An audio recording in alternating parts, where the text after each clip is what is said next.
taong 1966, Kabasalan, Zamboanga, Sibugay. Noong mga panahong ito, bata pa lamang ako, ay iminulat na ako ng lolo kong antingero at albularyo sa larangan ng lihim na karunungan. Tawagin niyo na lang po ako kabanong sa palayo kong Erning Pusa. Ito ang bansag sa akin ng mga kaibigan ko sa kadahilan ng masyado raw akong maliksi kung kumilos at alisto sa lahat ng bagay. Gaya ng mga pusa, may abilidad daw akong maihahalin tulad rito, sabi ni Lolo Puroy. Tulad ng mga kakayahang makakita sa dilim, matalas sa pakiramdam at kung ano-ano pa. Gayunpaman, dahil sa abilidad kong yon, kung kaya naman hindi nahirapan ng lolo ko na turuan ako sa mga bagay na may kinalaman sa mga pananggalang. Gaya ng mga agimat, bertud, mutya, at kung ano-ano pang pwedeng pangontra o panlaban sa mga aswang. Ito ang tatandaan mo, Erning. Dito sa atin sa Kabasalan, magkaiba ang pananaw ng mga aswang, mambabarang, mangkukulam at manlalason. Kung kaya, huwag mong ipagsawalang bahala ang abilidad ng mga ito. Sa katunayan, mabuti silang kaibigan, pero masama silang kaaway. Kaya lang sa tanda kong ito ay hindi ko lubos maisip na mapapaslang ng isang dayong asbo ang ama mo. Magkakasunod na paliwanag ni Lolo Puroy habang napapabuntong hininga. Dagdag pa nito na kaya niya raw ako sinasanay sa aspeto ng lihim na karunungan at mga pananggalang ay upang hanapin ang aswang na nagngangalang Asuan. Ayon pa rito na nangyari ang pamamaslang sa aking ama nung ako'y 10 taong gulang pa lamang. Sabi pa ng lolo ko na noong mangyari ang pananalasa ng mga asbo sa mga kabundukan ng Kabasalan, kasalukuyang nangangaso ang aking ama, kung kaya naman napangibabawan ito ng mga nilalang na yon. Dahil sa pangyayaring yon, naagaw ng mga ito ang mga mutyang tangan ng aking ama. Bago isapit sa isang puno ang bangkay nito ng mga asbo sa pamumuno ni Asuan, isang mambabarang rin ang nakasaksi sa pangyayaring yon. Bago ito nalaman ng lolo ko. Hindi naman masisisi ng Lolo Puroy ang kababayo naming mambabarang. Sa kadahilan ng alam nito sa kanyang sarili na pinangingibabawan yon ng matinding takot sa mga aswang na asbo. Dahil sa aking mga narinig, sumidi ang galit ko sa mga aswang na asbo. Ipinangako ko rin sa aking sarili na kahit sa panig ng Zamboanga, hahanapin ko ang pangkat ni Asuan. Sa pagdaan pa ng mga araw, mas lalo pa akong nagpalawak ng aking kaalaman sa iba't ibang klase ng usal panlaban sa mga aswang. Inaral ko din kabanong ang iba't ibang klase ng tigalpo, gaya ng pamako, tagaliwas at kung ano-ano pa. Tama nga yan, iho. Magpalakas ka ng husto para kung sakaling dumating ang araw na makaharap kayo ni Asuan, 100% may laban ka rito. Gustuin ko mang samahan ka sa paghahanap sa pangkat ng mga demonyong yon. Hindi ko na rin magagawa dala ng aking katandaan. Magkasunod na paliwanag ng lolo ko. Dahil sa mga inilahad nito, inunawa ko na lang ang rason ng lolo ko, na talagang hindi na nito kaya pang maglakbay sa malayuan. Bilang ambag nito sa aking gagawing paglalakbay sa mga susunod na araw, walang kaabog-abog nitong pinalawak ang aking kamalayan sa mundo ng mga antingero at magmumutya. Halos lahat ng pananggalang at lihim na aral sa panig ng kanan ay itinuro nito sa akin ng walang pag-aalinlangan. Sa pagdaan pa ng mga araw, naging maayos naman ang lahat. Pakiramdam ko nga sa aking sarili, tila naghalo-halo na ang lakas ng agimat, mutya at bertud ni Lolo Puroy. Tandaan mo, Erning, apo, sa iyong gagawing paglalakbay, maraming nilalang sa mga baring madaraanan mo ang susubok ng iyong kakayahan. Palagi mo ring tatandaan, iho, na hindi lahat ng aswang ay likas na masama. Sa katunayan, ang iba sa kanila ay mas pinili ang tahimik na pamumuhay. Kaya ang may papayo ko lang sa'yo, maging mapagmasid ka sa mga madaraanan mong baryo. Bumalik ka ng buhay sa piling namin ng lola aning mo.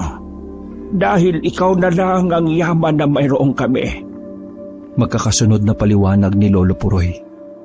Matapos kong marinig ang mga sinabi ng lolo ko, may nahon naman akong tumango rito bilang pagsang-ayon. Kasabay nito, iginugol ko muna ang aking sarili sa pagtulong sa mga ito sa gawaing bahay at panggagamot. Maya-maya pa, pumunta muna ako ng parang para mag-araro sa aming maliit na sakahan. Subalit, habang naroroon ako sa bukid, marami-rami na rin akong nakikitang mga nilalang na hindi nakikita ng mga ordinaryong tao. Lalong-lalo na ang mga duwende, laman lupa at mga diwatang nasa anyo ng isang ordinaryong tao. Wala naman akong naging problema sa mga nilalang na yon. At sa katunayan, palihim nga akong nagtatanong sa mga ito tungkol sa mga aswang. Ayon sa mga nilalang na yon, Kabanong, hindi raw sila gaanong nakikipag-ugnayan sa iba't ibang klase ng mga aswang, lalong-lalo na sa mga asbo. Kung may mga uri daw ng aswang ang makakatulong sa akin, yun daw ay walang iba kundi ang mga sarot. Isa raw itong uri ng aswang na hindi kumakain ng karni ng tao. At mas kilala ang mga aswang na ito sa katawagan ng taong lobo. Dagdag pa ng mga laman lupa na mapaminsala lamang ang ganong uri ng aswang sa mga alagang hayop ng mga magsasaka. Kung gusto mo talaga matunto ng kinaroroonan ng mga aswang na asbo, na siyang pumatay ka mo sa iyong ama, wala kang ibang dapat gawin kung hindi hanapin ang baryo o kakahuyan na pinamumugaran ng mga sarot. Kung makukuha mo ang loob ng mga ito nang hindi gumagamit ng dahas, mas maganda yon, Erning. Puso ang gamitin mo bilang antingero. Magkakasunod na paliwanag ng laman lupa. Sa pagpapatuloy ng aking pakikipagtalakayan sa mga nilalang na yon, tumango lamang ako at mahinahong nagpasalamat sa mga ito.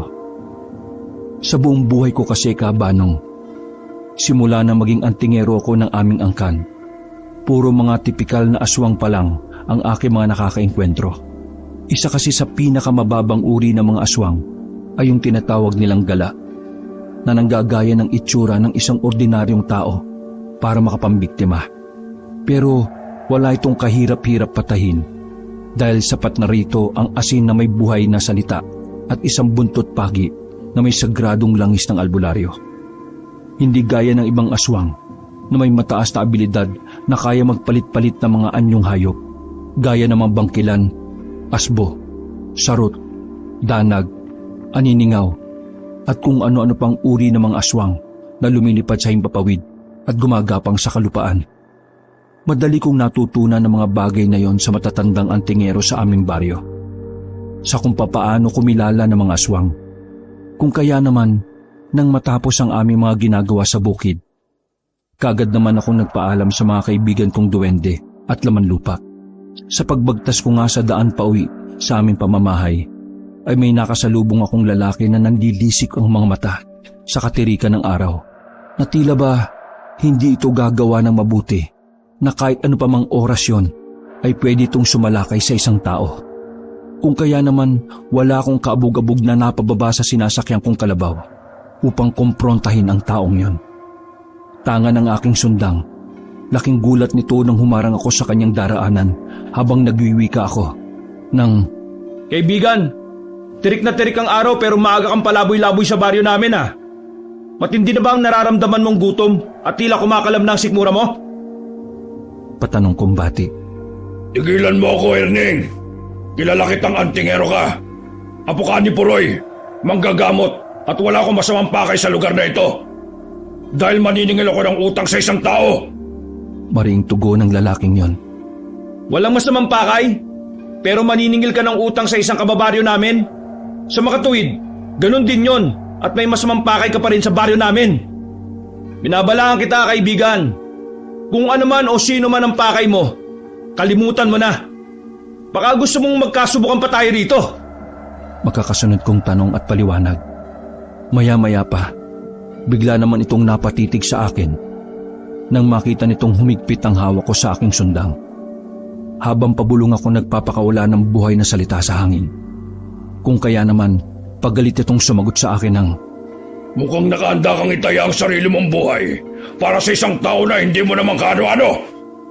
Aalis ako sa lugar na ito, pero hindi nangangahulugan yan na natatakot ako sa iyo. Yan ang hirap sa inyo mga antingero. Nakapag-aral lang kayo ng kaunting kalaman sa aspeto ng lihim na karunungan.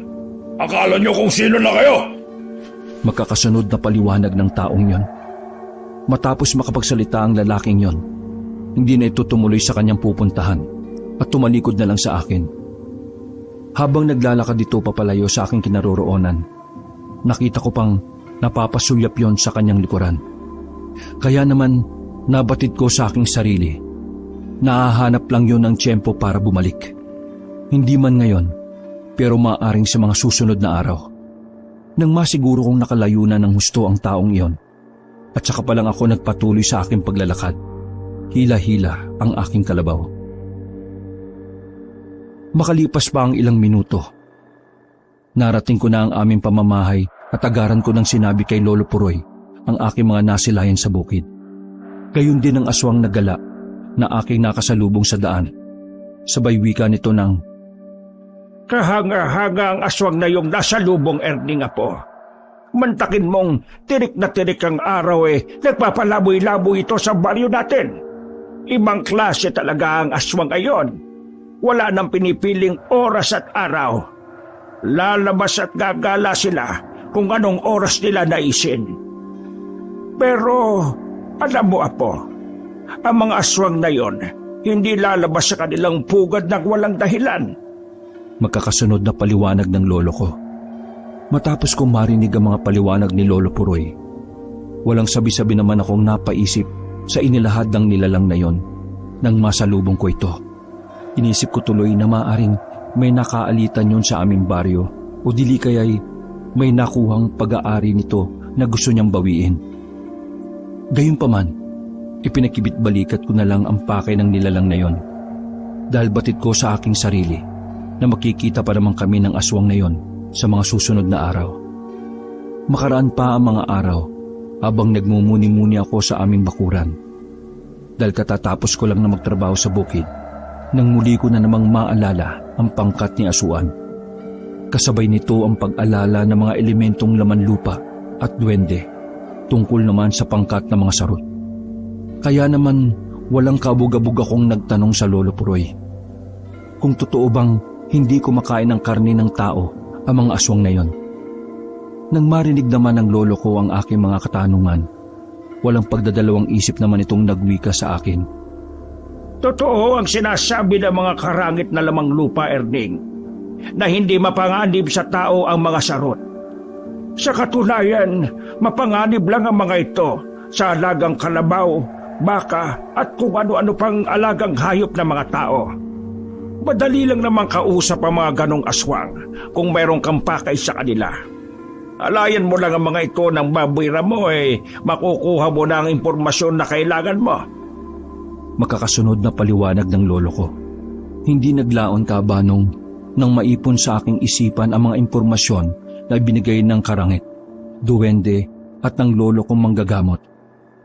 Inihanda ko na ang aking sarili sa gagawin kong paglalakbay. Pero bago yon, kailangan ko munang ayusin ang mga aswang na gala sa aming baryo. Isang araw, ewan ko ba kung ano ang nagtulak sa akin at bigla kong naisip ang mangaso sa paanan ng bundok malapit sa aming baryo. Habang binabagtas ko ang masukal na kakahuyan, nang bigla kong nakarinig ng hiyaw mula sa isang tao na humihingi ng saklolo. Kung kaya naman, walang kaabog-abog kong sinundan ang tinig na yon. Hanggang sa masilayan ko ang isang mangangaso na sinasalakay ng isang nilalang. Sa maraang kong paglapit sa mga ito, nakita ko ang nilalang na nasalubong ko kumakailan lang na inaatake si Mang Turing. Kung kaya naman walang pagdadalawang isip ko itong sinaklolohan. Habang dinig na dinig ko ang pagsasalita ng aswang na mga katagang, Inayupa kang matanda ka. Ninakawan mo na kami ng kambing. Bumalik ka ba rito? Para muling mag-umitang hindi mo naman pinaghirapan? Gigil na sambit ng aswang na yon. Kaya naman laking gulat ng nilalang na yon nang bigla kong sumagot habang akma nitong kikitlan ng buhay si Mang Turing, na siya namang nagpahinto rito habang nagwiwika ako. Teka! Kilala ko yan, kaibigan! Pambihira! Uutasin mo yung tao dahil lang sa isang kambing? Pasigaw kong tanong. Oo, dapat lang utasin ang matandang ito, Erning. Salbahe ang matandang ito. Pati kaming mga aswang na nananahimik ay nilalamangan ng demonyong ito. Mariing tugon ng lalaking yon. Totoo bang sinabi niya, Mang Turing? Na ninakawan niyo sila ng alagang kambing? Diretsahan kong tanong sa pobreng matanda. Pasensya ka na, Erning, iho. Nagipit lamang ako, kaya ako nagawa mga bagay na yon. Alam kong mali ang aking ginawa at humihingi ako ng kapatawaran. Papalitan ko naman ang kambing ni Kanor. Bigyan niya lang ako ng sapat na panahon. Kilala ko ang lolo mo, iho. Hindi ako likas na magnanakaw. Tugon na paliwanag ni Mang Turing. Dagdag pa nito na nagkasakit lang daw ang kanyang anak at dala ng labis na kalituhan kung kaya nagawa niyang pagnakawan ang mga aswang. Dahil sa mga narinig ni Kanor, may nahon naman ako nakipag-usap rito ng lalaki sa lalaki. Nangako rin ako rito na papalitan ko na lang ang ninakaw na kambing ni Mang Turing. Kapalitang kondisyon na hindi ito mananalasa sa aming baryo. Hindi naglaon nagwika naman si Kanor ng mga salitang inaasahan ko na sabay sabi ng, Siguraduhin mo lang ang pangako mo, Erning. Iginagalang ko ang inyong angkan. Pero kapag pag-aari na namin ang ninakaw, ibang usapan na yon.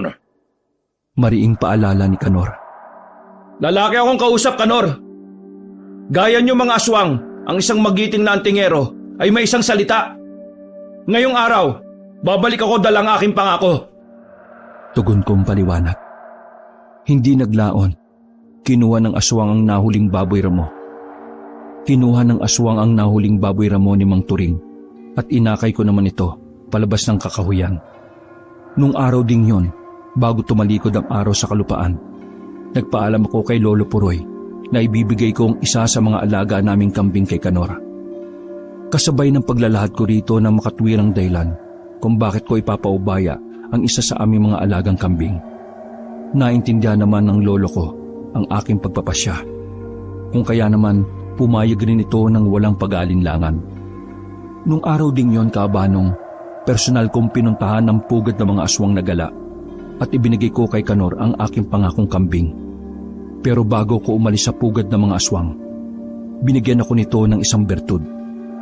Tanggapin mo ito, Erning. Malaki ang may tutulong niyan sa iyong paglalakbay. Naway matagpuan mo ang iyong hinahanap. Huwag kang magtaka kung alam ko ang mga bagay na nais mong gawin. Dahil unang pagkikita pa lang natin, batid ko nang may mabigat kang laban na haharapin. Magkakasunod na paliwanag ni Kanor. Kaya naman, kalmado lang akong tumango rito. Tanda ng aking pagsang-ayon. Kasabay ng mahinaang kong pagpapasalamat sa bertud na ibinigay sa akin ng mga aswang na gala. Matapos kong matanggap ang bertud ng mga aswang na gala, dito na ako nagdesisyon na hanapin ang pangkat ni Asuan. Tanga ng aking malawak na kaalaman sa aspeto ng lihim na karunungan at buhay na salita. Inipon kong lahat ang mga kalasag, pananggalang na mutya, agimat at bertud na ipinadala ni Lolo Puroy. May agam-agam man sa isipan ng lolo ko, subalit nangako ko rito na mapapanagot ko ang aswang na pumaslang sa aking ama. Kung kaya naman bago ko lisanin ang aming baryo, mahinahon naman akong pinaalalahanan nito ng mga ilang bagay tungkol sa gagawin kong paglalakbay. Habang marami itong nagsasalita ng mga katagang, Ipangako mo sa akin, Erding, apo, na kahit ano pa mang mangyari, babalik ka sa amin ng buhay. Naniniwala ko sa kakayahan mo, apo, na matutuntun mo ang pangkat ni Asuan. Darating ang araw na kikilalanin ka sa baryo natin bilang mahusay na antigero. Makakasunod na paalala ng lolo ko. Tanga ng pananampalataya ko sa Diyos, inalis ko sa aking isipan ang salitang awa para sa mga nilalang na nasa panig ng kaliwa. Suntok man sa buwan ng lakad kong yon, pero naniniwala ako na gagabayan ako ng yumao kong ama. Halos lahat ng baryong nadaanan ko, Kabanong, hindi po pwedeng walang antingero at albularyo akong nakakausap. Kasabay nito ang pagkalap ko ng mga dagdag na impormasyon tungkol sa bugad ng mga sarot. Sa pagpapatuloy ng aking paglalakbay at pagdapo sa isang liblib na baryo, laking gulat ko naman nang pagtinginan ako ng mga residente roon, na parabang lalamunin ako ng buo mula ulo hanggang paa. Mang, mukhang isa kang manlalakbay at parang may hinahanap kang kung sino mang nilalang sa baryong ito. Baka may tutulong ako sa iyo. Huwag ka mag-alala, iho. Walang bayad ang magtanong. Kesa naman paikot-ikot ka sa baryo namin at nakakailang sa mga taga rito ang ganyang estilo mo. Makakasunod na paliwanag at tanong ng lalaking yon. Nang maramdaman ko ang bumabalot na presensya sa matandang humarang sa aking daraanan, at saka ko palang nasiguro na hindi yun isang aswang. Kaya naman mahinahon akong sumagot rito nang walang paligoy-ligoy habang nagsasabi ng, "Manong, hindi naman ho ako masamang tao at wala rin ako masamang pakay sa baryong ito. Ang totoo niyan, may isang pangkat na mga aswang akong hinahanap. Baka sakaling may maibigay kayong impormasyon para makaalis na ako sa lugar na ito." Makasunod kong tugon at paliwanag. Dahil sa aking mga sinabi, ngumisi lang naman ito sa akin, habang diretsahan akong sinagot nito nang walang pag-aalinlangan. Kasabay ang pagbigas nito ng mga katagang gumulat sa aking kamalayan.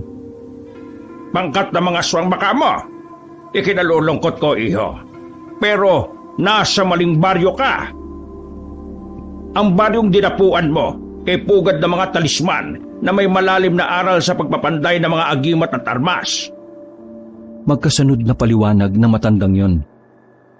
Dagdag pa nito na kung aswang ang aking pakay sa kanilang lugar, 100% walang magtatangkang manalasa doon, dahil siguradong titimbuang ang mga ito kapag nalaman ng mga talisman na yon na may namumugad na aswang sa kanilang baryo.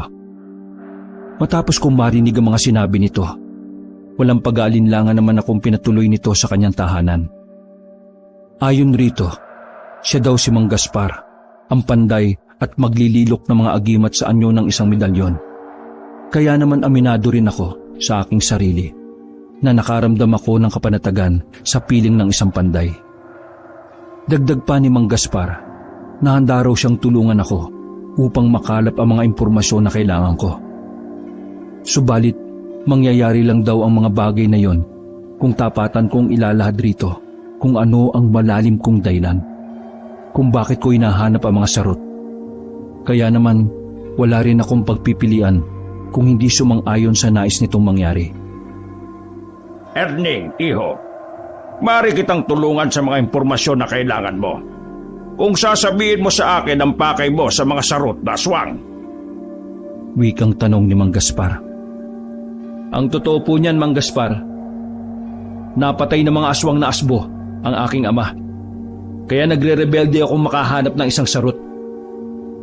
May mga karangit na rin ako nakausap at aswang na gala na ang mga sarot lang daw ang pwedeng makapagdala sa akin sa taong hinahanap ko. Ilang taon na ang nakakalipas.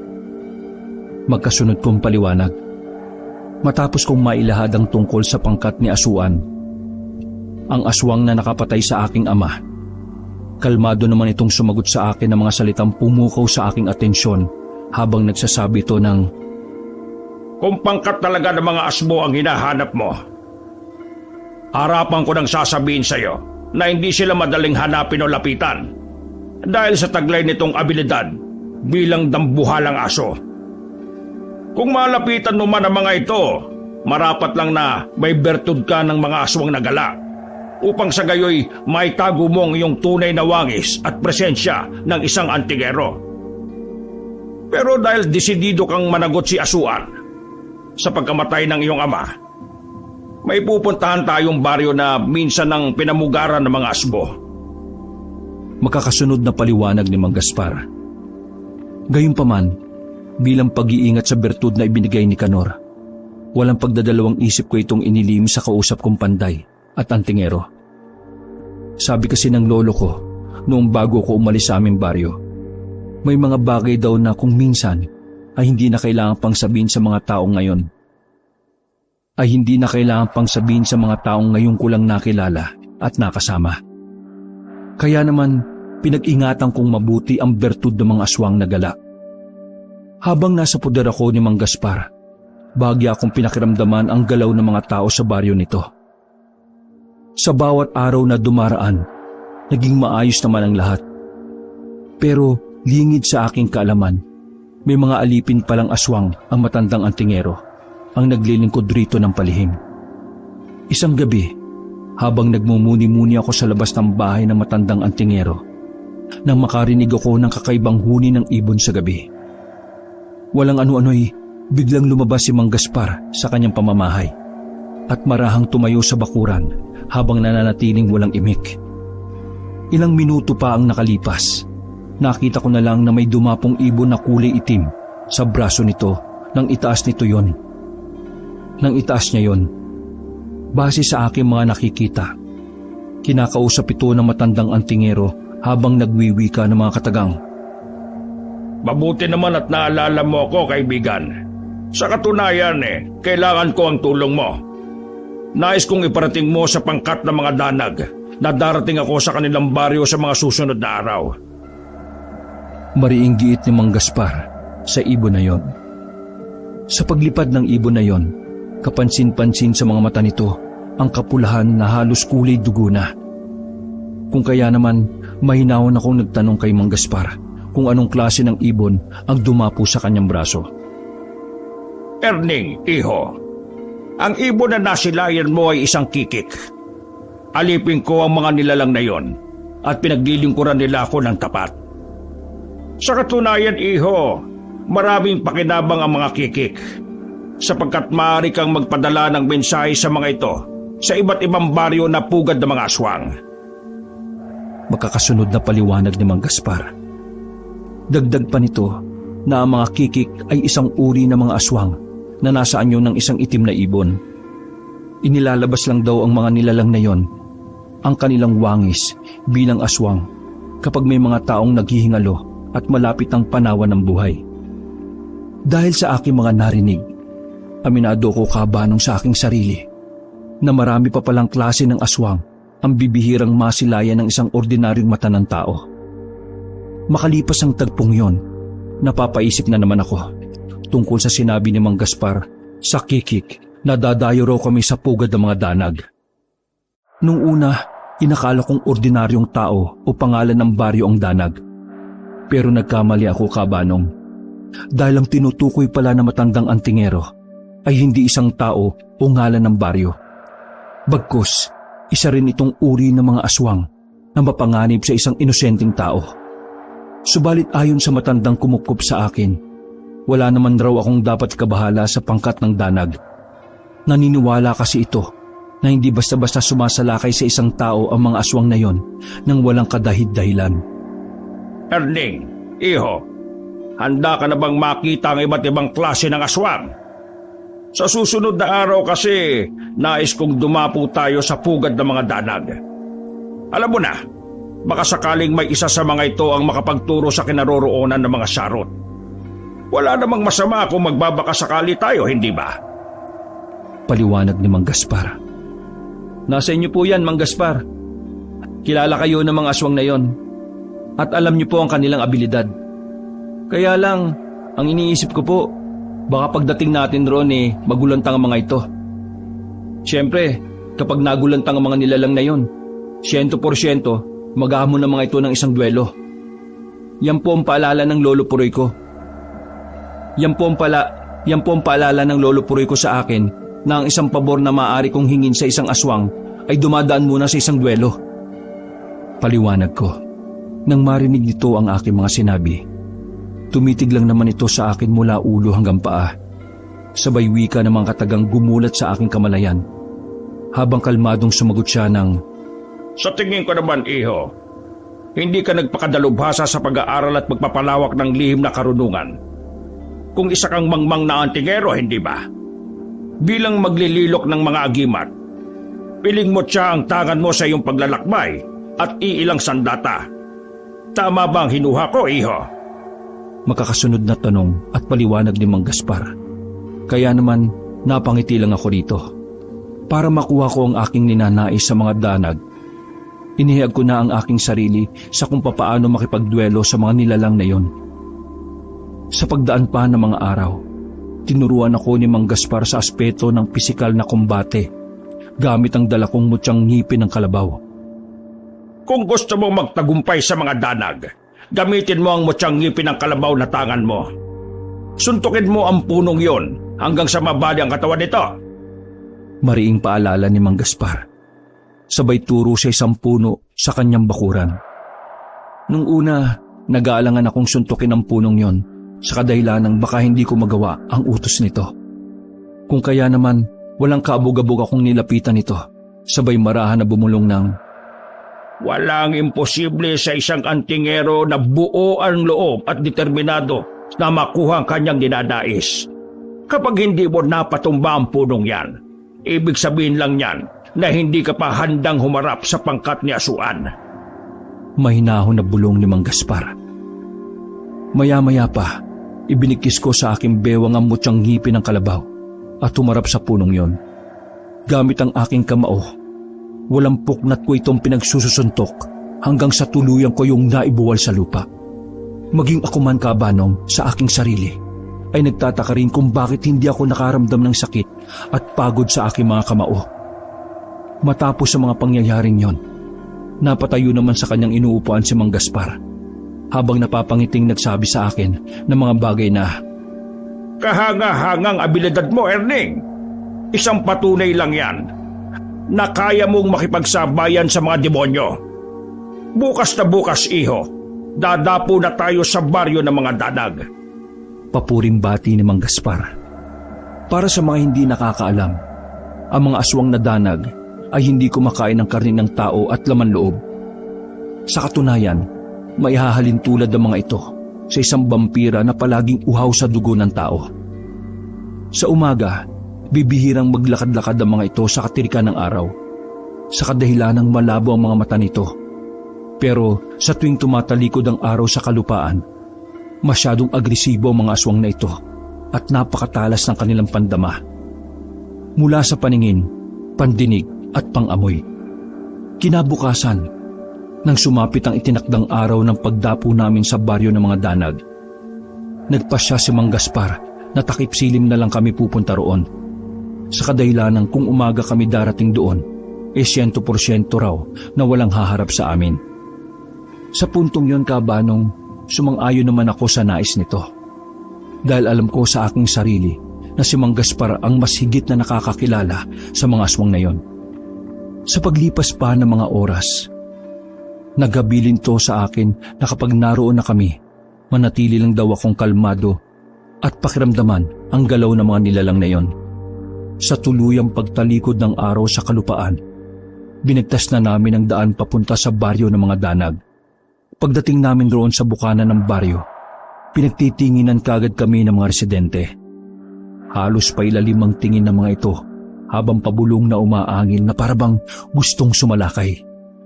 Maya-maya pa, nang marating namin ang pinakasentro ng baryong yon, bumungad naman sa amin ang isang matandang lalaki na nanlilisik ang mga mata habang nagsasabi ng, Ano ang ginagawa rito ng isang panday na antigero? Hindi ba't may kasunduan na tayo, Gaspar, na bawal kang magsama ng tagalabas sa baryong ito? Tila binabaliwala mo na yata ang ating napagkasunduan at nagsama ka ba talaga ng isang bangitong antingero? Tama ba ko? Paliwanag na matandang yon. Magunos dili ka, Gido. Dahil alam mo sa iyong sarili na darating ako rito, wala akong masamang pakay sa baryong ito. Ang kailangan ko ay tulong. Pero kung gusto niyong subukan ng binatang ito, walang problema sa akin ang mga bagay na yon. Magkasunod na paliwanag ni Mang Gaspar. Ilang minuto pa ang lumipas, laking gulat ko na lang nang may magsalitang boses mula sa aking likuran. Habang pasigaw itong nagsasabi ng mga katagang gumulat sa aking bisyo. Kung kaya naman pumaling ako ng bahagya sa aking likuran. Inonong Gido, Napakayabang naman ang matandang yan. Nag-aral lang ng kaunting kaalaman sa aspeto ng lihim na karunungan akala mo kung sino na. Kung makapagsalita, akala mo siya na ang pinakamalakas na antingero sa buong Zamboanga. Makakasunod na kutya at sambit ng lalaking yon. Nang mapagtanto kong palusob na ito kay Mang Gaspar, walang sabi-sabi ko itong sinalubong ng aking kamao. Kung kaya naman nang dumapo rito ang aking kamao, laking gulat ni Mang Guido nang tumilapon yon ng ilang metro at napabigkas ito ng... Malas na kasama mong antingero, Gaspar. Tunay nga na wala kayong masamang pakay sa lugar na ito. Ikaw, iho, ano ang pangalan mo? At mukhang biyasa ka sa paggamit ng mutsang ngipin ng kalabaw. Batid mo ba na ang iyong sinuntok ay isa sa aking mga tapat na disipulo? Pero hindi na yun mahalaga. Hali kayo, Gaspar. Doon natin pag-usapan ng mga bagay-bagay na gusto niyong maalaman.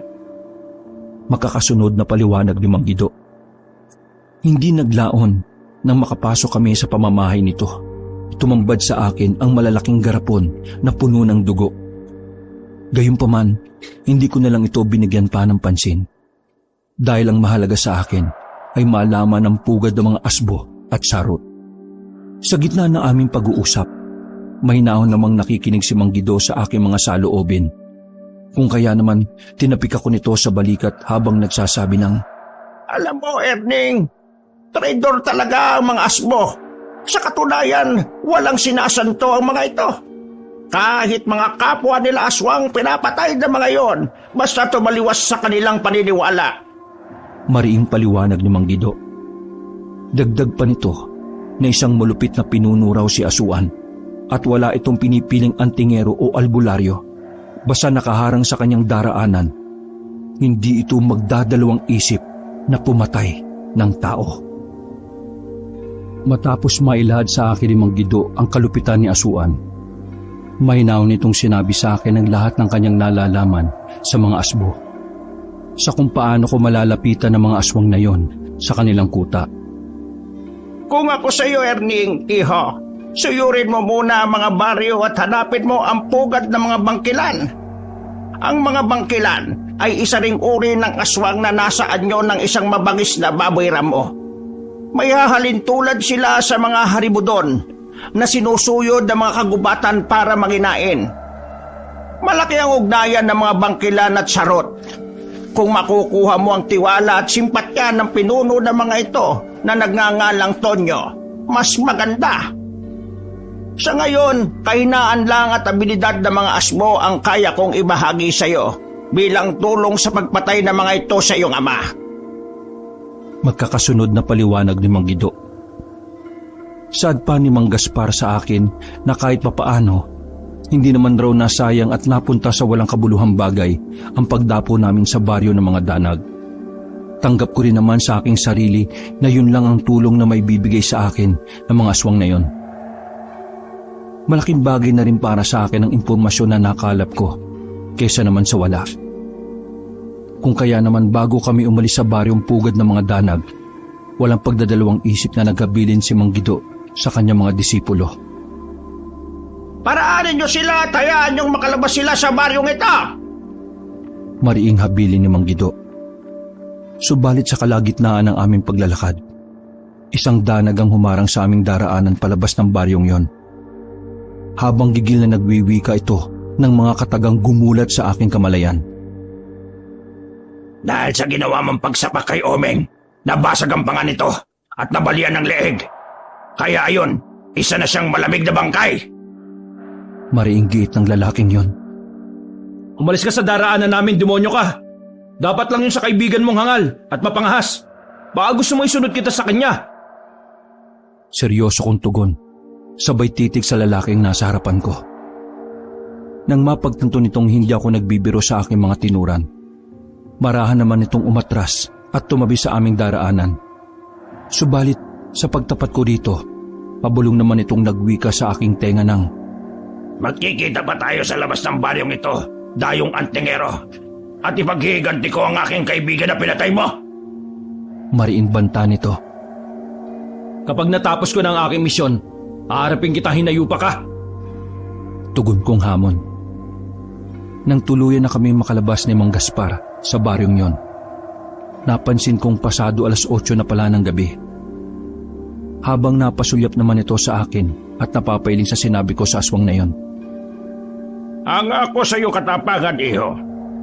Tila wala ka ng takot kay kamatayan. Buong buo rin ang determinasyon mong pumatay ng aswang. Papuring sambit ni Mang Gaspar. Habang binabagtas namin ang daan, bigla naman itong napatanong sa akin ng ilang bagay tungkol sa mga bangkilan na sinabi ni Mang Guido. Habang mahinahon itong nagsasabi ng mga katagang hindi ko naman inaasahan, sabay wika ng, Erning, iho, sa paroroonan mo sa kuta ng mga bangkilan, maaring hindi na kita masamahan. Pero huwag ka mag-alala. Pagagabayan kita sa mga alaga kong kikik. Huwag ka mag-alala, iho. Dahil malaki ang may tutulong nila sa iyo. Sila rin ang magiging tagapaghatid ng mensahe sa akin sa mga gagawin mong paglalakbay. Paliwanag ni Mang Gaspar.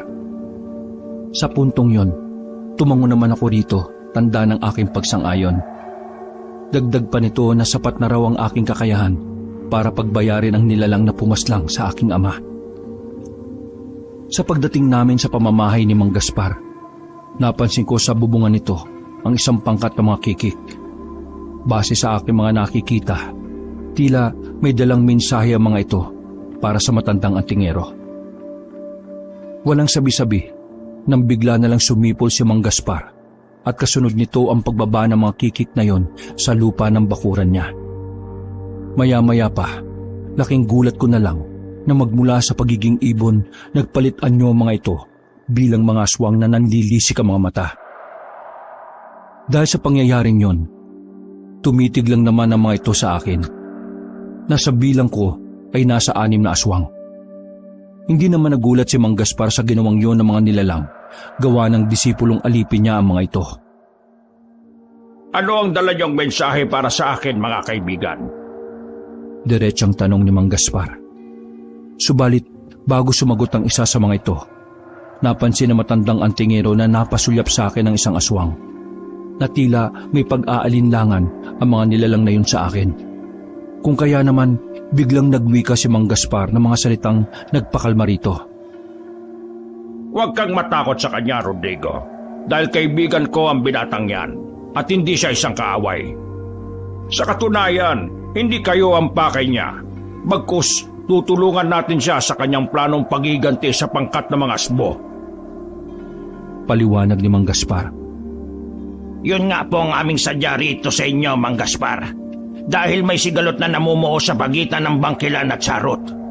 Lumikas na rin sa isang baryo mga bangkilan at nagtayo ng komunidad sa isang masukal na kakahuyan na sakop ng lugar na yon. Kung pakay ng iyong panauhin ay ang tribo ng mga sarot, ngayon pa lang sasabihin ko sa inyo na hindi sila madaling malapitan. Paliwanag ni Rodrigo. Dahil sa mga inilahad ng kikik na yon, aminado ko sa aking sarili na nakaramdam ako ng pagkadismaya. Sa puntong yon, bigla akong napaisip kung sino ang aking uunahing puntahan, kung ang mga bangkilan ba o sarot. Erning, iho, huwag kang panghinaan ng loob dahil lang sa mga sinabi ng disipulo kong aswang. Tandaan mo, iho, gaya nating mga tao, walang masama sa isang nilalang na nasa panig ng kaliwa ang magsabi ng katotohanan. Higit sa lahat, kung ito'y para na rin sa iyong ikabubuti. Isa pa, mahigi na rin ang ganito dahil nalaman natin ang mas maaga ang kaganapan sa mundong ginagalawan ng mga aswang. Paliwanag ni Mang Gaspar. Matapos kong marinig ang mga sinabi nito, kalmado naman akong tumango rito bilang pagsang-ayon. Sa puntong yon, matapos mailahad ng mga kikik ang kanilang mensahe sa matandang antingero, walang paligoy-ligoy na bumalik ang mga ito sa kanilang anyo at sabay-sabay nagliparan palayo sa amin. Sa paglipas ng magdamag, umusbong ang panibagong umaga para sa lahat na punong-puno ng pag-asa. Subalit, ang mga inilahad ng aswang na yon noong nakalipas na gabi ay hindi mawaglit-waglit sa aking isipan. Kung kaya naman, kinausap ko ng masinsinan si Mang Gaspar habang katatapos lang nitong magluto ng aming agahan. Nang marinig nito ang aking mga sinabi, Sumang-ayon naman ito sa aking pasya na hanapin ang pangkat ng mga bangkilan. Buo na pala ang pasya mo, iho. Bueno, kailan mo ba gustong lumakad? Para naman kahit papaano maihanda ko na ang mga gamit na kakailanganin mo. Diretsang tanong at paliwanag ni Mang Gaspar. Kung maaari ho sana sa darating na araw ng Biyernes. Batid ko kasi na hindi madaling mahanap ang pangkat ni Mang Tonyo. Tugon kong paliwanag. Hindi naglaon nang marinig nito ang araw ng aking paglalakbay. Marahan itong tumayo sa kanyang kinauupuan at pumasok sa kanyang silid. Makalipas pa ang ilang minuto, bitbit na nito ang isang maliit na lumang baul. Habang ako naman ay nanatiling walang imik. Halos wala rin akong kaide-ideya kung ano ang nilalaman ng baul na yon. Kung kaya naman nang ipatong ito sa lamesa na matanda, marahan itong binuksan ng baul sa aking harapan. Walang sabi-sabing inilabas nito ang isang bagay na balot ng telang itim habang dahan-dahan itong binubuklat. Maya-maya pa kabanong, tumambad sa aking harapan ang isang punyal na gawa sa purong tanso na halos may bahid pa ng mga natuyong dugo. Ayon kay Mang Gaspar, isa raw yung mutya ng kampana na nasa anyo ng metal na pinanday niya ng mahabang panahon upang maging punyal. Dagdag pa nito sa akin na ang punyal na yon ang kanyang ginagamit noong kabataan niya sa pagpatay ng mga aswang. Yun rin daw ang dahilan kung bakit kinatatakutan siya ng mga kikit kapag nasa kamay niya ito. Nakikita mo ba ang punyal na ito, Erning? Marami-raming aswang na ang pinatay na ito noong kabataan ko. Gawa ito ng mutya ng kampana at nasumpungan ko ito nung ako'y nagsilbing sakristan sa isang lumang simbahan sa Bacolod. Ang sino mang aswang natatamaan ng talim nito 100% maaagnas. Ngayon, ipinagkakatiwala ko ito sa iyo bilang tanda ng ating pagkakaibigan. Huwag ka mag-alala, iho. Dahil sa iyong paroroonan, maraming nilalang sa kakahuyan ang gagabay at tutulong sa iyo. Basta magtiwala ka lang sa iyong sariling kakayahan. Paliwanag ni Mang Gaspar. Makakaasa po kayo na pag-iingatan ko ang punyal na inyong pinanday sa loob ng mahabang panahon.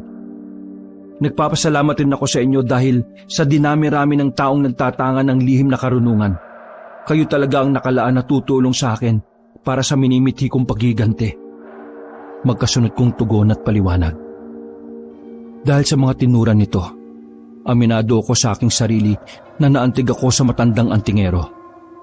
Bukod kasi sa kinupkup ako nito, hindi ko rin may pagkakaila ang mga kabutihang naitulong nito sa akin simula nung araw na dumating ako sa kanilang baryo. Sa pagdaan pa ng mga araw, naging maayos naman ang lahat at gaya ng aking mga nakasanayan sa poder ni Mang Gaspar, patuloy pa rin naghahatid ng balita ang mga kikik na alipin nito. Sa pagpapatuloy sa aking pananatili sa poder ng matandang antingero, laking gulat ko naman nang inihanda nito ang mga dadalhin ko sa aking pag-alis. Isang araw mula nun, naihanda ko na ang aking sarili at ang mga pabaon na gamit ni Mang Gaspar. Hindi naglaon kaabanong sumapit na nga ang itinakdang araw ng aking paglalakbay sa masusukal na kakahuyan ng gubat. Habang binabagtas ko ang daan, napansin ko na lang sa himpapawid na sinusundan ako ng mga kikik na nagliliparan. Tila naging mata ko na ang mga ibon na yon sa mga hinahanap kong pangkat ng aswang sa bundok. Sa pagpapatuloy ng aking paglalakad, inabot na ako ng gutom sa daan at nakaramdam na rin ako ng pagod. Kaya naman, walang patumangga akong gumawa ng isang bitag para sa mga ligaw na hayop upang maibsan ang nararamdaman kong gutom. Matapos kong gawin ang mga bagay na yon, pansamantala muna akong natulog. Ilang oras pa ang nakalipas, bigla naman akong nagising dahil sa malakas na huni ng mga kikik. Isang hudyat yon na may paparating na nilalang sa aking kinaroroonan. Maya-maya pa, tumambad sa aking harapan ng 3 kalalakihan na pawan ng dilisik ang mga mata. Titig na titig sa akin ang mga ito habang pabulong na umaangil sabay sabi ng, Sino ka mong lalakbay at ano ang pakay mo sa lugar na ito? Hindi mo ba alam na kinamumuhian namin sa lugar na ito ang mga mangangaso. Kaya kung isa ka sa kanila, papatayin ka na namin. Ang gaya mong nilalang ay abusado sa mga likas na yaman ng bundok na ito at walang karapatang mabuhay. Kakainin na lang namin ay inaagaw pa ng mga gaya niyong mga ngaso. Paliwanag na matandang yon. Kung kaya naman, walang pagdadalawang isip kong sinugot ang mga paratang nito na hindi ako mangangaso at hindi ako isang likas na masamang tao. Tapatan ko ring sinabi sa mga ito na napatpad lang ako sa kanilang teritoryo dahil sa isang misyon. Teka. Ano ba pinagsasasabi niyo mga ngaso? Napadaan lang ako sa lugar na ito dahil may nahanap akong pangkat ng mga aswang. Mariin kong paliwanag. Aswang baka mo? Pwes, teritoryo ito ng mga gaya naming aswang na aniningaw. Kung hindi mo alam ang aming pinagmulan, sasabihin ko sa iyo na kami ang mga aswang sa bundok. Ngayon, sabihin mo, ano bang pangkat ng mga aswang ang hinahanap mo, malalakbay? Tanong at paliwanag na matandang yon. Kung kaya naman, walang pagdadalawang isip kong inilahad sa mga ito na ang aswang na aking hinahanap ay ang pangkat ng mga bangkilan. Nang marinig nito ang aking mga sinabi, mahinahon naman itong nagsalita ng mga katagang gumulat sa aking kamalayan. Ang pangkat na hinahanap mo ay pinamumunuan ni Tonyo. Ilang kilometro pa ang lalakbayin mo bago mo matunton ng mga ito. Isang paalala lang manlalakbay. Mabalasik ang mga bangkilan at nahaharap sila ngayon sa isang sigalot kontra sa mga sarot. Sa katunayan, kaya kami paikot-ikot sa lugar na aming nasasakupan upang siguraduhin na hindi kami madadamay sa kahit ano pang sigalot ng mga aswang na yon na may matinding hidwaan sa isa't isa. Paliwanag na matandang yon. Dahil sa aking mga narinig, kalmado naman akong humingi ng paumanhin sa mga ito. Hindi dahil sa natatakot ako sa mga nilalang na yon, kung hindi dahil sa nagambala ko ang mga ito.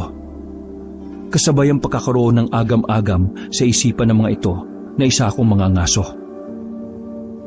Nang makuha ko ang simpatya ng mga nilalang na yon, sumang-ayon naman ako na sumama sa kanilang komunidad. Sa pagbagtas namin ng daan, narating ko ang lugar ng mga ito sa isang liblib na kakahuyan. Sa bukana pa lamang ng lugar na yon, kabanong, tumambad na sa akin ang pangunahing kinakain ng mga ito, na pawang mga ligaw na hayop sa kagubatan. Ito ang aming komunidad, manlalakbay. Hindi kami kumakain ng karne ng tao. Bagkus, puro karne ng hayop. Wala rin kaming balak manalasa ng mga baryo. Bilang pinuno ng mga aniningaw, alam ko sa aking sarili na kahit kailan, hindi kami tatanggapin ng umiiral na lipunan ng mga tao. Siya nga pala, manlalakbay. Pasensya ka na kung pinaratangan kitang abusadong mga ngaso. Akala ko nung unay nag-iisa ka lang sa iyong paglalakbay, pero nagkamali ako dahil may mga kikik ka palang kasama. Paliwanag ng nagpakilalang si Manong Arsing. Tapatan ring inilahad nito sa akin na pwede akong manatili roon hanggang kailan ko gustuhin. Dagdag pa nito na wala sa ugali ng isang aniningaw ang mangyanggaw ng kanilang panauhin. Kung kaya naman, aminado ako sa aking sarili na totoo mga sinasabi nun sa akin ni Lolo Puroy at Mang Gaspar, na hindi lahat ng mga aswang na makakatagpo ko sa aking paglalakbay ay likas na masama at marahas sa mga antingero. Dahil tulad ng mga ordinaryong tao, may pusong busilak rin ang iba sa mga tao na marunong magpahalaga sa buhay ng isang tao. Dito ko rin naintindihan na ang ugali ng mga aswang na kapag wala kang ginagawang masama sa mga ito, 100% hindi ka rin nila gagawa na masama. Makalipas pa ang 2 araw na pamamalagi ko roon sa poder ni Manong Arsing, binigyan ako nito ng isang bertud ng aniningaw. Dagdag pa nito na ang bertud na yon ay nagtataglay ng doble-dobling kabal o yung kunat ng balat sa katawan. Kung kaya naman ang pagkupkop sa akin ng mga aswang na aniningaw ay labis ko ring ipinagpasalamat kay Manong Arsing. Kaya nang maihanda ko na ang aking sarili, buong-buo na rin ang loob kong harapin ang mga aswang na may kaugnayan kay Asuan. Sa pag-alis ko sa poder nila Manong Arsing, patuloy kong sinuyod ang kagubatan. Habang sina Rodrigo naman ay nasa anyo ng isang ibon na nagsisilbing mata ko sa himpapawid. Kung kaya naman, kampante rin akong maglakbay para matunto ng kuta ng mga bangkilan. Halos lahat ng madaanan kong bungang kahoy sa gubat ay ginagawa kong pamatid gutom sa aking paglalakad. Palagi ko ring inilalagay sa aking isipan ang mga habilin na matandang aniningaw. Nasa loob ng kagubatan, maraming mababangis na nilalang ang susubok sa aking kakayahan at katatagan bilang antingero. Sa puntong yun, Kabano, napapaisip rin ako sa aking sarili dahil kahit papaano may mabubuti pa rin nilalang sa panig ng kaliwa ang tumutulong sa akin. Kasabay pa nito ang pagbibigay sa akin ng bertud at sandata na magagamit ko sa aking haharaping laban. Sa pagpapatuloy ng aking paglalakbay patungo sa kuta ng mga bangkilan, may mga nadadaanan pa akong komunidad ng mga katutubo. Gayunpaman, nilalagpasan ko lang mga ito. Total, hindi naman sagabal ang mga ito sa aking daraanan. Hindi naglaon, nakaramdam ako ng matinding pagod. Kung kaya, napalingon ako sa aking likuran at dito ko napagtanto na medyo malayo-layo na pala ang nilakad ko. Dala ng pinaghalong gutom at pagod, bigla naman akong napasandal sa isang matayog na puno. Habang ang pangkat ni Rodrigo ay nakadapo sa mga puno at tila nagmamasid sa buong paligid. Ilang minuto pa ang nakalipas, hindi ko na malaya na nakatulog na pala ako. Naalimpungatan na lang ako nang maramdaman kong may mga yabag na papunta sa aking direksyon. Maya-maya pa, humuni ng humuni ang mga kikik na tila ba nararamdaman ng mga ito ang mga paparating na nilalang. Sa puntong yon, Kabanong, marahang kong hinugot sa aking tagiliran ang punyal na pabaon ni Mang Gaspar. Habang sina Rodrigo nooy lumapag sa lupa at nagpalit anyo bilang mga aswang na nanlilisik ang mga mata. Nakatitig ang mga ito sa isang direksyon at tila naghihintay sa kung ano ang mga susunod na kaganapan. Kaya naman dahan-dahan akong napatayo sa aking hinihigaan, sabay sigaw sa paligid.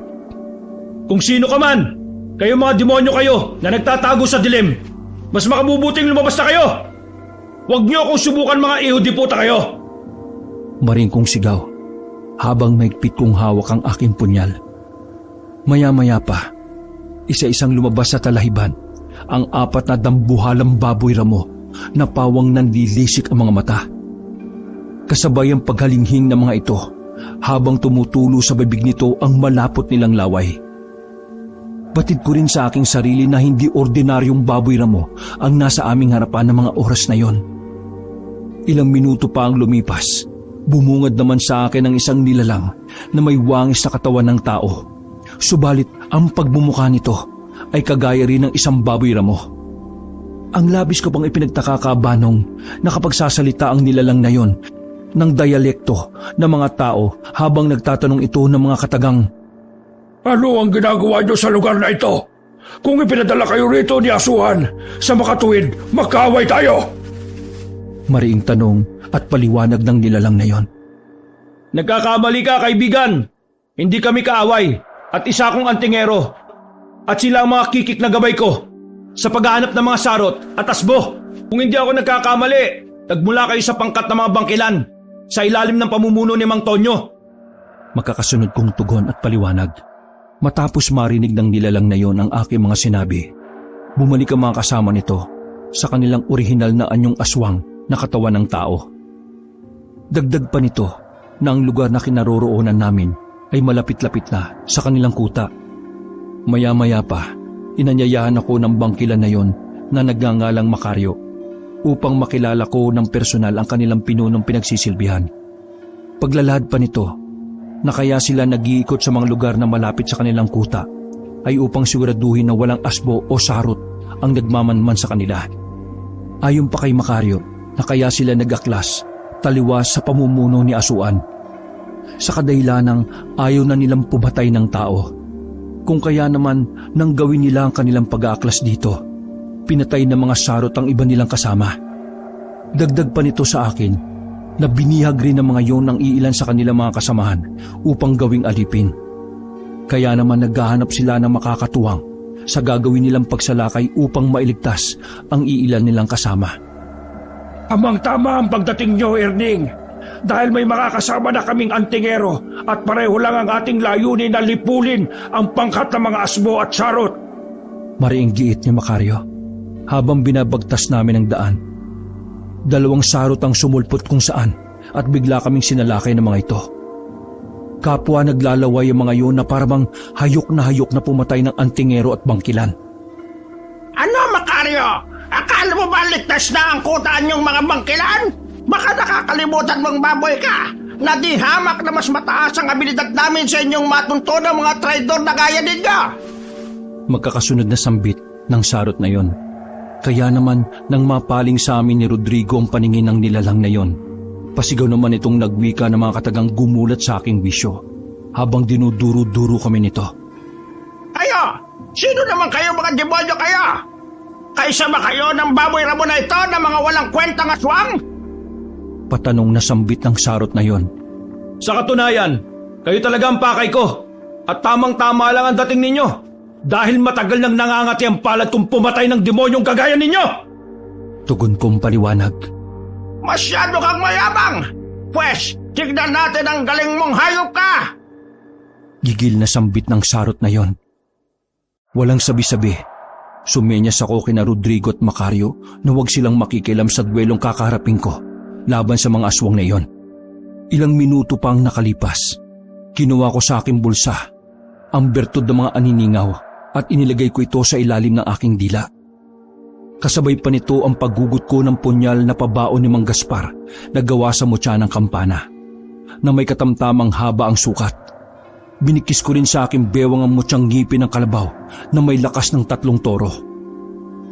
Sa pagsalakay ng 2 aswang na yon, nanatili lamang akong kalmado sa aking kinatatayuan at hinayaan ko ang mga ito sa kung ano ang kaya nilang gawin sa akin. Sa pagtama ng mga kuko nito sa aking dibdib, laking gulat ng mga nilalang na yon na wala man lang akong tinamong pinsala sa katawan. Kasabay ng pagwika ko na mga katagang gumulat sa mga ito habang nakangisi. Ha? Yung ba ang pinakamalakas yung pag-atake? Ha? Mahinang-mahina ang opensang ginawa nyo? Pwes, humanda kayo. Ako naman ang aatake at pupugutan ko kayo ng ulo mga demonyo kayo! Magkasunod kong tugon. Sa isang iglap lang, napangibabawang ko ang 2 aswang na yon at nang mahawakan ko ang mga ito, laking gulat ni Macario nang paisa-isa kong inundayan ng saksak ang mga ito, sabay tarak ng aking punyal sa leeg ng 2 sarot. Sa tuluyang paghiwalay ng ulo ng mga ito sa kanilang katawan, walang sabi-sabi kong isinabit sa mga magkahiwalay na puno ang mga ulo ng 2 aswang na yon upang magsilbing babala sa mga sarot at asbo ng mga has na kalabanin ako. Hindi ko sukat akalain na ganun pala kalakas sa mga tinatangan mong pananggalang at sandata, Erning. Mantakin mo, 2 sarot magkasabay mong pinatay at pinugutan ng ulong walang pag-alinlangan. Sambit ni Macario.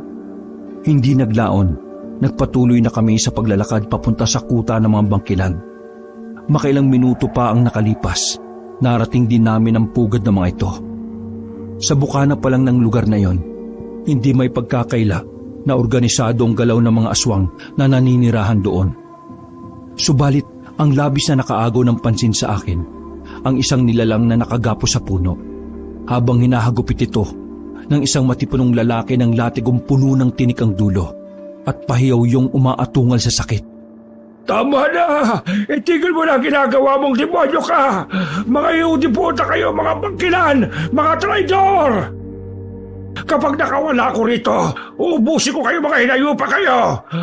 Mata lang ninyo ang walang lata, mga lintik kayo! Makakasunod na sambit ng nilalang na yon. Sa pagpapatuloy ng aking panonood sa nilalang na nakagapos, hindi ko maiwasan ang mapangiti dahil sa mga pinagsasasabi nitong walang kabuluhan. Nawala ang konsentrasyon ko sa nilalang na yon nang may magsalitang boses mula sa aking likuran. Macario, sino sila? At bakit ka nagsama ng mga tagalabas? Baka mamaya ipakawala ang mga yan ni Asuan para ubusin ang ating lahi. Patanong na bati na matandang yon. Nagkakamali po kayo, Pinunong Tonyo. Siya po si Erning, isang antingero at manlalakbay. Gaya natin, hinahanap rin niya ang pangkat ni Asuan. Sa katunayan, habang binabagtas namin ang daan papunta rito sa kuta natin, may nakaengkwentro kaming 2 sarot. Si Erning po ang pumatay sa mga ito at pinugutan niya ng ulo. Paliwanag ni Macario. Nahanga ang abilidad at tapang mo, iho.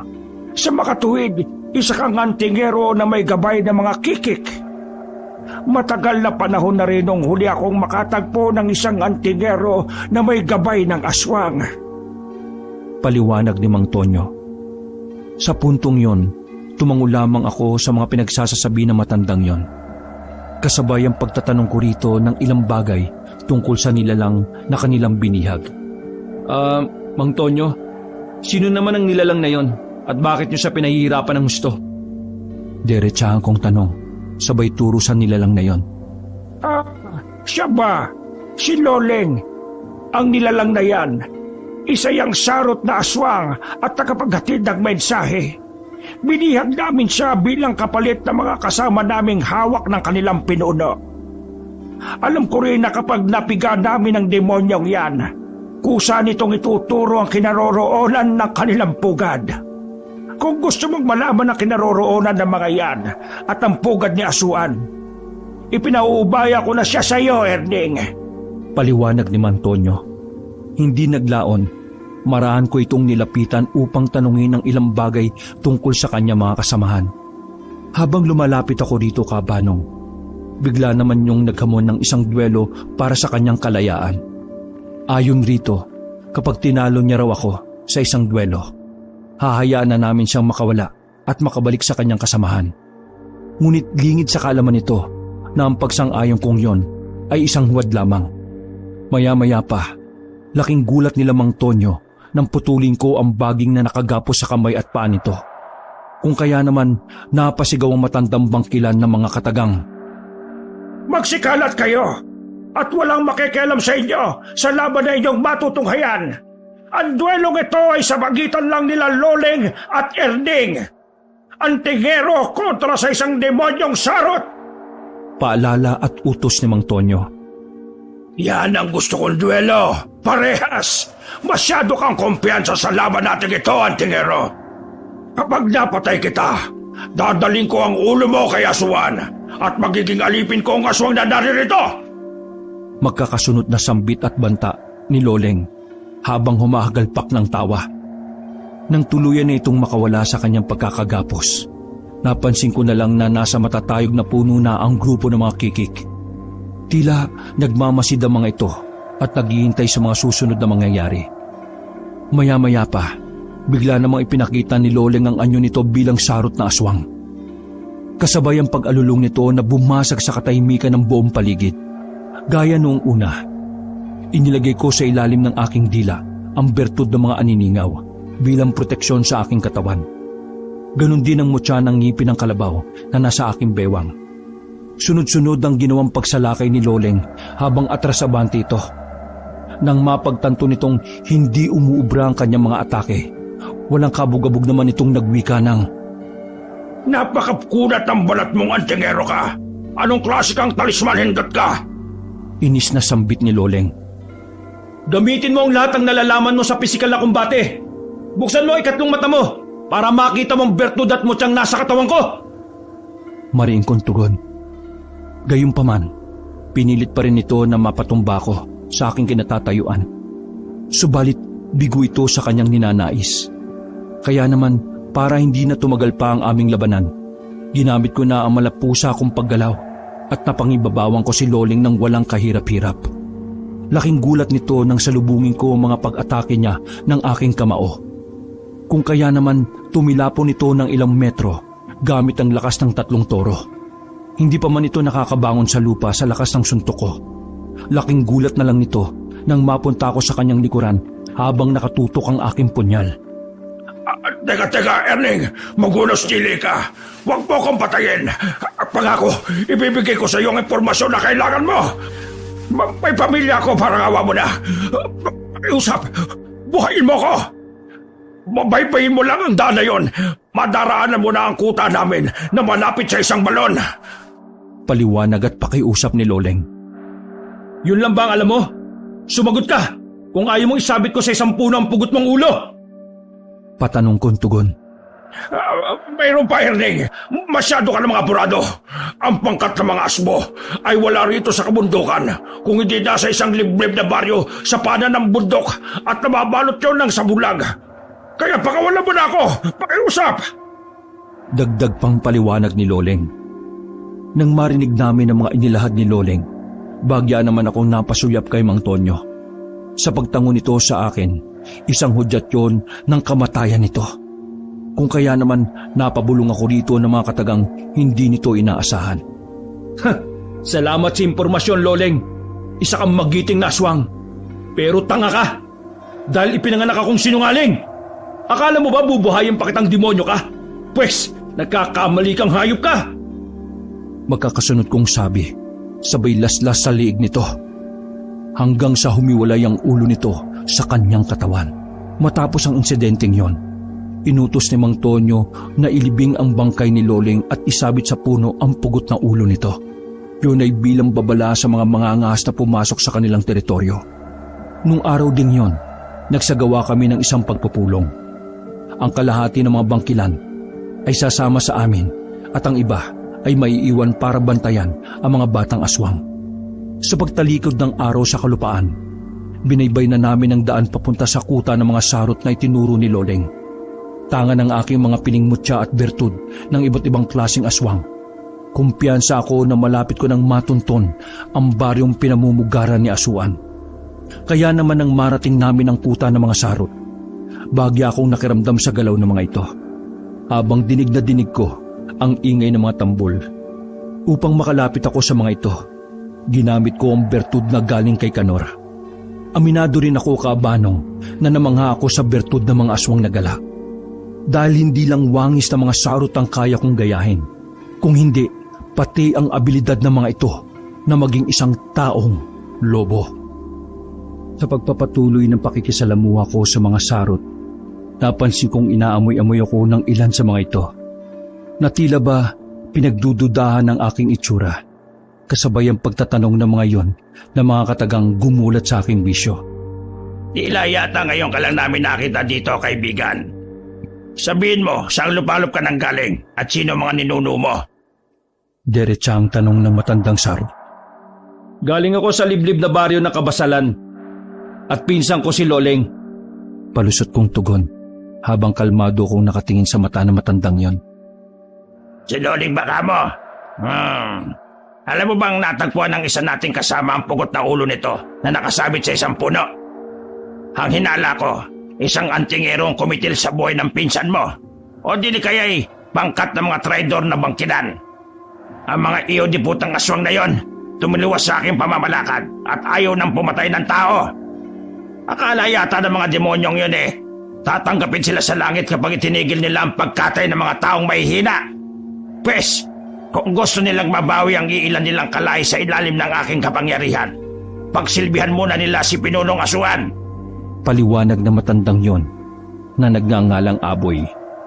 Sa puntong yon, naging organisado ang aking mga galaw at hindi ako nagpapadala sa bugso ng aking damdamin upang sa gayoy hindi maramdaman ni Mang Aboy ang aking pagbabalat kayo. Makalipas pa ang ilang minuto, umikot ang aking mga mata at ramdam ko sa aking sarili na nasa sanga ng mga puno ang pangkat ni Rodrigo. Alam ko rin na inaalalayan ako ng mga ito sa kung ano man ang maaaring mangyari. Gayon din ang pangkat ng mga bangkilan na nakakubli sa mga talahiban at naghihintay ng aking hudyat para sa pagsalakay. Subalit, ang mas nakaagaw ng aking pansin ay ang isang kural ng baboy ramo. Patid ko rin sa aking sarili na hindi yun mga ordinaryong baboy. Lalo pa nga, sa pilitan itong pinakakain ng tipak-tipak na karne ng tao. Tingnan mo ang mga lecheng yan. Pinapakain namin sila ng karne ng tao para sa magaganap na patayan ng mga aswang. Maring sambit ni Mang Aboy. Kasabay ang malademonyong paghalakhak nito.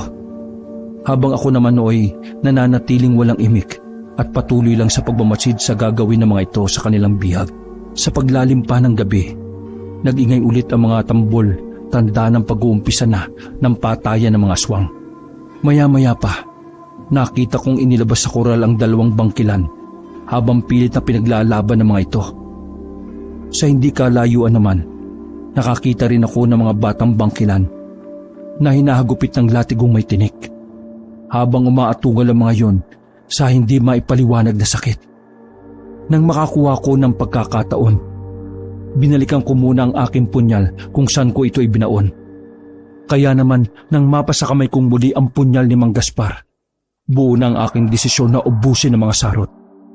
Sa pag-uumpisa ng labanan ng dalawang bangkilan, natuon ang atensyon ng mga sarot sa mga ito. Kung kaya, ginamit ko na rin ang pagkakataon na yon para silaban ng ilang kubo sa paligid gamit ang mga sulo. Isa yung hudyat ng aming pagsalakay. Makalipas pa ang ilang minuto, naramdaman ko ang pagyanig ng lupa. Kasabay nito ang pagragasa ng mga dambuhalang baboy ramo. Sa himpapawid naman, halos sinakpan ng mga kikik ang liwanag ng buwan at sabay-sabay itong bumulusok pababa. Habang nagkakagulo ang lahat, walang hambas kong inundayan ng saksak ang mga sarot na umaharang sa aking daraanan. Kaya naman nang muli kaming magharap ni Mang Aboy, nanlisik ang mga mata nito, sabay wika ng, Demonyo ka! Isa ka palang huwad na sarot! Mahusay ang ginawa mong pagbabalat kayo! Sabihin mo, Antingero, saan galing ang ginamit mong bertud at nalinlang mo kami? Tanong at paliwanag ni Mang Aboy, habang maraan akong sumasagot rito ng mga katagang gumulat sa wisyo nito. Ngayon ko lang napagtanto na pisikal na lakas lang ang meron ng mga sarot. Pero sa aspeto ng mga bertud at mutya, 100% mangmang ka, Mang Aboy. Maring kong tugon at paliwanag. Nang may magtangkang sumalakay sa akin ng patraydor, walang puknat ko itong inundayan ng saksak sa iba't ibang bahagi ng katawan. Kitang-kita ni Mang Aboy kung papaano yung madaling naaagnas habang naghihingalo. Kaya naman napatras sa matandang aswang at hindi makapaniwala sa kanyang nakita. Tingnan mo, Mang Aboy, ganito ang mangyayari sa mga demonyo kagaya mo. Maagnas ka ng buhay. Maring kong tugon at banta. Habang sina Rodrigo naman ay walang habas na kinakain ng mata ng mga bangkay na sarot. Hindi naglaon, nabawi nila Mang Tonyo ang iilan sa kanilang mga kalahi at pinabalik ang mga ito sa kanilang kuta. Maya-maya pa, iginapos namin si Mang Aboy sa isang puno. Habang ang kubo ng mga ito ay unti-unting nilalamon ng naglalagablab na apoy. Paglapit ni Mang Tonyo sa aking kinatatayuan, bigla naman itong nagwika ng hindi ko inaasahan. Salamat sa tulong, Erning. Ngayon nabawi na namin ang aming mga kalahi. Hayaan mo kaming tulungan ka para sa hustisyang hinahanap mo. Itinaya mo ang buhay mo para sa amin kahit hindi tayo magkaano-ano. Ngayon, itataya ko rin ang buhay ko para sa iyo. Kahanga-hangang pananggalang sa inyo ng mga bertud at mutyang tinatakan mo, iho. Isang walang kasukat na kapangyarihan ang taglay nito. Gayon din ang iyong sandata na gawa sa mutya ng kampana ng isang panday na Antingero. Malayo pang mararating mo, iho, bilang talisman at marami ka pang matutulungan na tao. Paliwanag ni Mang Tonyo. Makalipas pa ang ilang minuto, napagdesisyonan ng mga bangkilan na pagpirapirasuhin ang katawan ni Mang Aboy at dalhin sa liblib na baryo kung saan namumungad si Asuan. Matapos ang insidenteng yon, nagpatuloy na kami sa paglalakad patungo sa isang liblib na baryo. Maaari bang utusan kong isa sa mga kikik na kasama mo, Rodrigo? Kung maaari sana, ipaalam mo kay Mang Gaspar na patungo na tayo kay Asuan. Mariin kong pakiusap. Basta para sa iyong kapanatagan, makakarating ang utos mo, Erning. Ako na mismo ang pupunta roon. Sa pagbabalik ko, makikita mo ang tunay na wangis ni Mang Gaspar. Mariing tugon at paliwanag ni Rodrigo. Sa pag-alis ni Rodrigo, nagpatuloy lang kami sa aming paglalakbay. Hanggang sa matumbok namin ang paanan ng bundok na sinasabi ni Loleng. Sa puntong yon, nagbalat kayong tao ang mga kasama kong aswang habang nagkukubli kami sa mga matataas na talahibhan. Sa hindi kalayuan, inilapag ko ang pirapirasong katawan ni Mang Aboy na nasa malaking bayong, kung saan agaw pansin ito para sa mga aswang na mapapadaan roon. Maya-maya pa, habang nakatuon ang tingin ko sa bayong, nasilayan ko ang isang dambuhalang aso. Kasabay nito, pumasok yon sa nag-iisang kubo habang kagat-kagat nito ang malaking bayong. Gamit ang aking ikatlong mata, nakita ko ng malinaw ang tunay na wangis ng kubong yon na isa palang tarangkahan ng baryo. Narito na tayo sa baryong sinasabi ni Loleng, ang pugod ng mga asbo na pinamumunuan ni Asuan. Maring kong sambit. Sa puntong yon, napaisip naman ako kung papaano babasagin ang puder na nagsisilbing proteksyon ng baryong yon. Kung kaya naman, ginamit ko ang usal na itinuro ni Lolo Puroy at Mang Gaspar kung papaano basagin ang sabulag at puder ng isang asbo.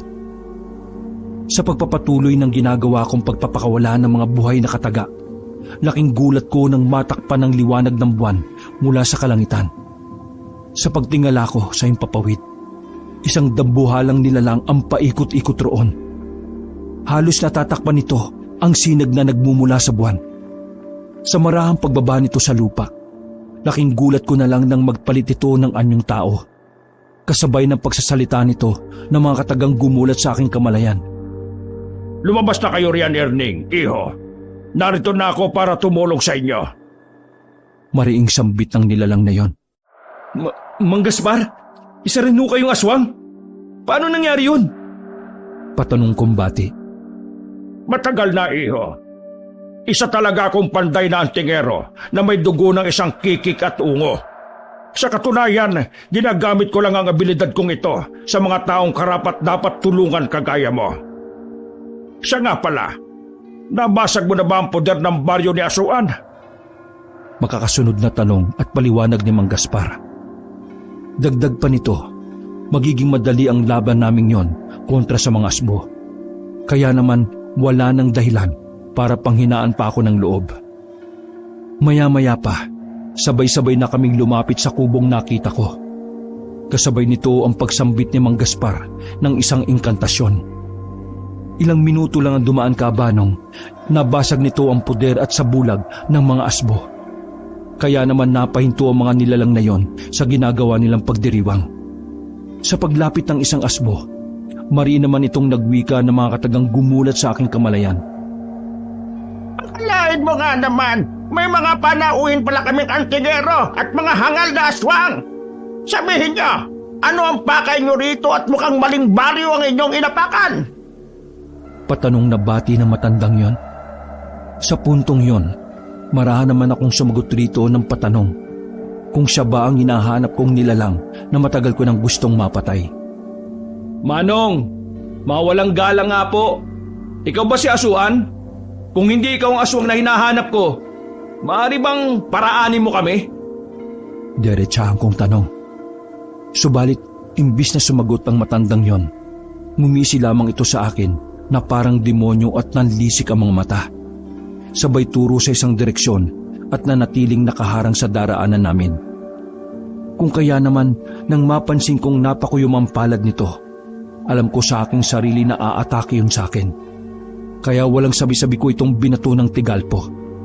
Sa pagsubasob nito sa lupa, napatras naman ang ibang asbo.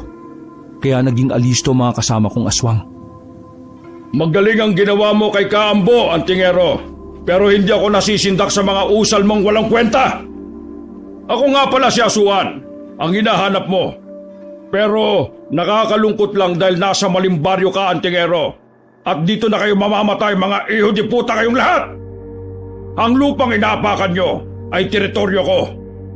Patayin silang lahat at wala kayong ititirang buhay kahit sino sa mga yan. Makakasunod na sambit at utos ni Asuan.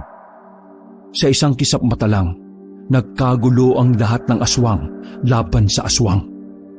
Bangkilan at kikik kontra sa mga asbo. Kahit saang lupalop ako mapatingin, walang puknat na nakikipagpatayan ng mga kasama kong aswang. Gamit ang aking mga pananggalang, walang habas kaming nagsagupaan ni Asuan. Kasabay nun, ipinaalala ko rito ang antingerong pinatay niya sa kabundukan ng Kabasalan. May isang dekada na ang nakakalipas. Akala ko isang matandang hukluban na makakaharap ko sa duelo. Pero nagkamali ako dahil ang Asuan na kaharap ko ngayon ay isang matipunong binata. Mariing kong paliwanag. Marami ang namamatay sa maling akala, antingero. Gaya ng ama mong pinatay ko. Sayang, magaling sanang talisman, pero mangmang sa ibang bagay. Salamat sa iyong ama, dahil napanatili ko ang aking kabataan dahil sa tinatangan niyang bertud na puyo ng dagat. Makakasunod na paliwanag at pangungutya ni Asuan. Tandaan mo, Asuan, sa isang taong nagigante, wala itong pinipiling lugar. Basta kung saan tayo mag-abot, doon kita ibubuwal. Kukunin ko rin sa katawan mo ang bertud na ninakaw mo sa aking ama. Dahil pag-aari yan ng aming angkan. Dugot pawis ang pinuhunan ng mga ninuno ko dyan. Tugon ko at banta. Gayunpaman, gumisi lang naman si Asuan, kasabay ng sunod-sunod nitong pagsalakay. Makalipas pa ang ilang minuto, pinagsama-sama ko sa aking katawan ang bertud ng aniningaw, aswang na gala at mutyang ngipin ng kalabaw. Nang mapagtanto ni Asuan na dihado na siya sa laban, nagtangka na itong tumakas. Ngunit sa kasamaang palad, naharang ito ng mga kikik at bangkilan. Habang kinakaladkad naman ito ni Mang Gaspar papalapit sa akin, patuloy pa rin itong nagpupumiglas. Hindi ko alam kung ano ang lakas na pumapalob sa aking sistema at nagawa kong itaas si Asuan habang hawak ito sa kanyang ulo. Sa marahan kong pagbunot ng aking punyal, binulungan ko pa ito ng mga katagang. Hindi ba't sinabi ko sa iyo kanina, anuman ang mangyari, kukunin ko ang bertud sa katawan mo para ibalik sa aming angkan. Alam mo bang wala kang kwentang pinuno dahil wala kang pagpapahalaga sa mga kapwa mo, aswang. Kaya ang dapat sa tulad mo, pinapatay para hindi pamarisan ng iba. Makakasunod kong paliwanag. Matapos kong masabi ang aking nais, kasabay nito ang pagtarak ko ng punyal sa sikmura ni Asuan. Hanggang sa tuluyang lumawa ang bituka nito. Pakiramdam ko nga ng mga oras na yon ay isa na rin akong aswang na halangang kaluluwa. Hindi naglaon, nakuha ko na sa katawan nito ang bertud ng aming angkan sa anyo ng isang batong puti na may nakaukit na parang puyo. Ayon kay Mang Gaspar, ang puyo ng dagat ay may kakayahang kontrolin ang takbo ng panahon. Dagdag pa nito na ang bertud ng aming angkan ay bibihirang masumpungan ng isang antingero o magbumutya. Isa raw itong may tuturing na bertud na kayang tumawag ng dilubyo para manalasa sa isang baryo ng mga aswang. Matapos naming matalo ang pangkat ng mga asbo at mabawi ang bertud ng aking ama, sinunog namin ang kuta ng mga ito upang hindi na pamugaran pa ng ibang aswang. Sa puntong yon, Kabanong, isa-isa kong pinasalamatan ang bawat pangkat ng mga aswang na tumulong sa akin bilang pagrespeto sa mga ito. Bago ko lisanin ang kuta nila Mang Tonyo, binigyan ako nito ng isang bertud na maaari ko magamit sa panggagamot. Nagpasalamat rin ako kina Rodrigo at Mang Gaspar sa laki ng naitulong nito sa aking paglalakbay para mabigyan ng hustisya ang pagkamatay ng aking ama. Gayunpaman, tuluyan ang ipinagkatiwala sa akin ng antingerong pantay ang kanyang punyal na gawa sa mutya ng kampana. Itago mo ang punyal na yan, Erning. Magagamit mo pa yan sa mga susunod mong pakikipaglaban. Palagi kang mag-iingat, iho. Kung may problema ka, huwag kang mag-atubiling lumapit. Bukas ang pamamahay ko para sa mga gaya mong antingero na may busilak na puso. Paliwanag ni Mang Gaspar. Sa pagbagtas ko ng daan pabalik sa aming baryo, dinaanan ko pa rin ang mga aniningaw. Gaya ng aking inaasahan, kusang ipinagkatiwala ni Manong Arsing sa akin ang bertud ng kanilang angkan. Sa mahaba-haba kong paglalakbay, narating ko rin ang aming baryo. Aminado rin ako sa aking sarili na malaki ang ipinagbago ng itsura ko, dala ng aking mahabang paglalakbay. Salamat naman sa Diyos, Erning, apo, at ibinalikan niya ng buhay sa amin. Hindi na kita tatanungin sa ginawa mong paglalakbay dahil kita naman sa itsura mo na marami kang natutunan. Patanong na bati ni Lolo Puroy. Matapos itong makapagsalita sa akin, ibinigay ko rito ang bertud ng puyo ng dagat na ninakaw ni Asuan sa aking ama, na nagsilbing mitya ng buhay nito. Kung kaya naman nang makita yun ng lolo ko, ngumiti lang naman ito. Alam niya sa kanyang sarili na nagtagumpay ako sa aking paglalakbay at nabigyan ko pa ng katarungan ang pagkamatay ng aking ama. Pero habang nabubuhay ako, Kabanong, Hinding-hindi ko makakalimutan ang mga salitang binitiwan ni Asuan sa akin na, "Nasa maling baryo ka." Wakas,